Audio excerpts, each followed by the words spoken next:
Menteri Koordinator Bidang Kemaritiman dan Investasi Luhut Binsar Panjaitan menyampaikan pesan kepada Presiden terpilih Prabowo Subianto agar tidak membawa orang toksik di kabinetnya.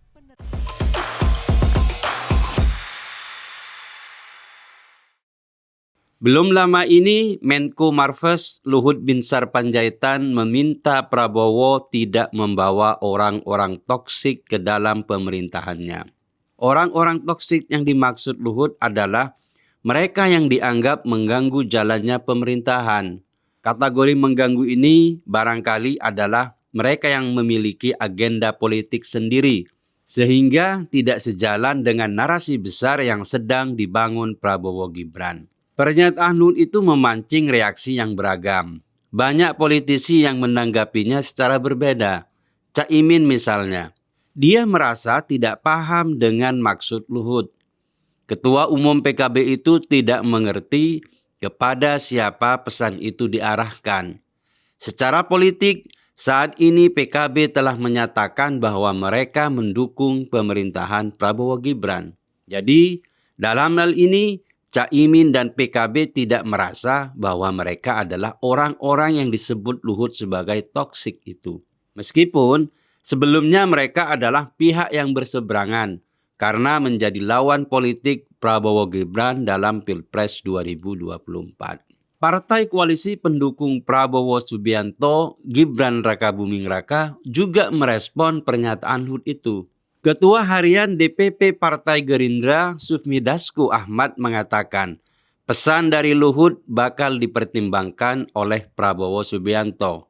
Namun Dasko mengatakan, Prabowo belum memutuskan seperti apa susunan kabinet yang akan dipimpinnya selama 5 tahun ke depan. Pernyataan Dasko ini tentunya akan mengubah pandangan publik selama ini, karena Prabowo sering mengatakan akan merangkul semua kelompok.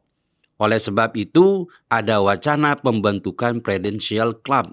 Sementara itu, Ketua Umum PAN sekaligus Mendak Zulkifli Hasan meyakini bahwa Prabowo pasti akan memilih orang terbaik untuk membantunya di pemerintahan mendatang. Apalagi Prabowo memiliki pengalaman dan sumber informasi yang lengkap. Namun, Zulhas menegaskan kembali bahwa penunjukan menteri adalah hak prerogatif Presiden. Itu artinya, jika memang Prabowo berkehendak, maka siapapun bisa masuk ke pemerintahannya, termasuk mereka yang dianggap toksik oleh Luhut. Di sisi lain, Partai Golkar menyatakan selalu memberikan kader terbaik untuk membantu di pemerintahan. Apalagi Luhut juga merupakan kader Golkar. Dengan sendirinya, yang dimaksud Luhut pasti bukan kader Golkar. Ketua DPP Partai Golkar, Davi Laksono mengatakan, Golkar juga akan memberikan kader terbaik untuk membantu pemerintahan Prabowo mendatang. Bahkan juga David setuju dengan Luhut. Menurut dia, orang yang toksik bakal membahayakan pemerintahan.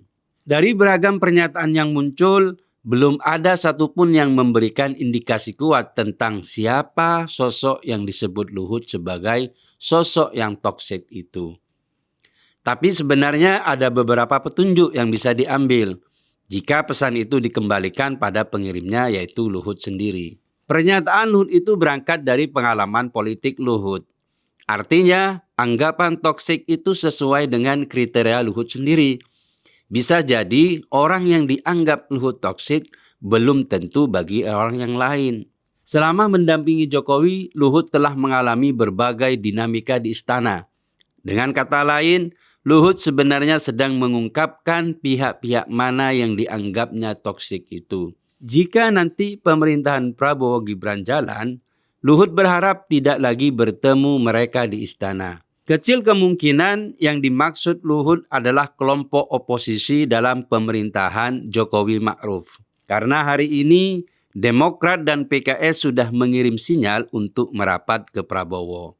Jika maksud Luhut adalah refleksi kondisi hubungan Jokowi dengan politisi lain, maka bisa jadi orang itu adalah mereka yang hari ini secara politik berseberangan dengan Jokowi.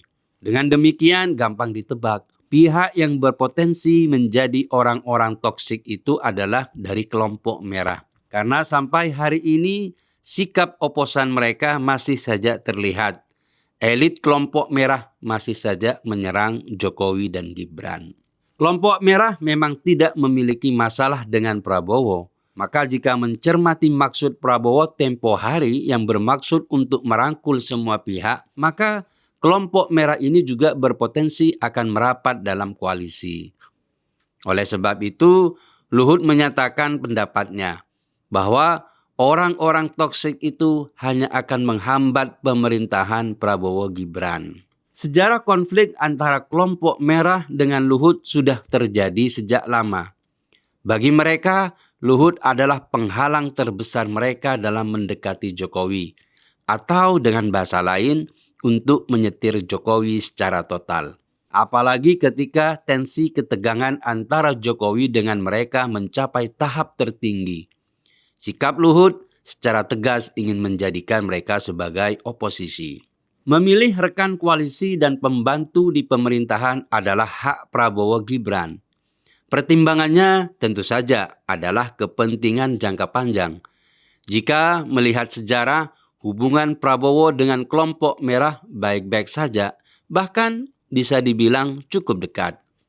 Tapi hubungan Luhut dan Prabowo tentu saja jauh lebih dekat, karena mereka pernah berada dalam satu kesatuan sewaktu di militer dulu.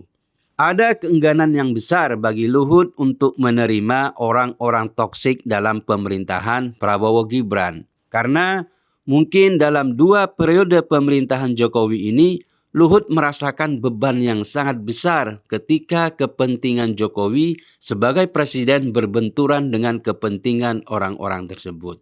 Diterima atau tidaknya usulan Luhut itu tergantung dari isi kabinet yang disusun oleh Prabowo Gibran nantinya.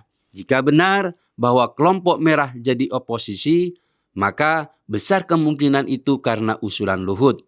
Karena Prabowo sendiri sebenarnya tidak memiliki luka sejarah dengan kelompok merah.